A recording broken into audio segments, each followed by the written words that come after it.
De répliques. Première question pour le groupe RDP, Monsieur Jacques Krabal. Monsieur le ministre, il y a la question de la lutte contre les réchauffements climatiques dont on vient largement de débattre. Et bien évidemment, l'Europe doit tenir sa place, et même plus que sa place. Mais la véritable question qui touche nos concitoyens est la question de l'adaptation au changement climatique et à la protection des citoyens français ou européens.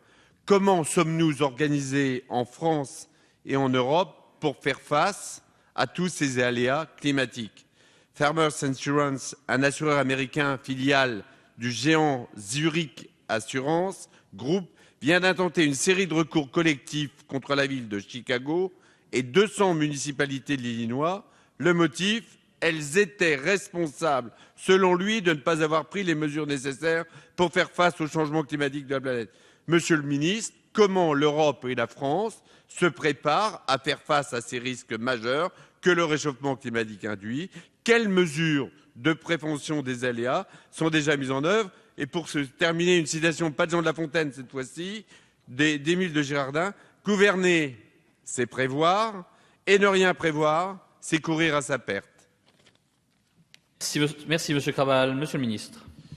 Monsieur le Président, Mesdames et Messieurs les députés, Monsieur le député Jacques Krabal, je vous remercie de votre intervention et de cette question très importante à laquelle il faut effectivement que l'Union européenne soit en mesure de répondre. C'est pourquoi, comme vous le savez, elle a mis en place une série de dispositions de secours qui ont notamment été activées récemment à l'occasion des inondations qui, dans les Balkans, ont touché plusieurs pays, en particulier un pays membre, la Croatie, mais de façon plus forte encore, la Bosnie-Herzégovine et la Serbie, qui sont des pays qui bénéficient des politiques de voisinage.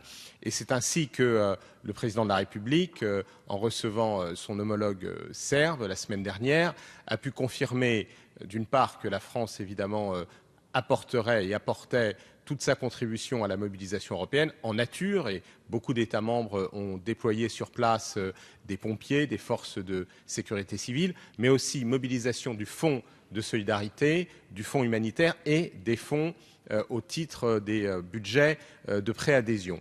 Et donc, il y a aujourd'hui cette capacité à venir en aide dans des situations d'urgence en mobilisant les dispositifs européens.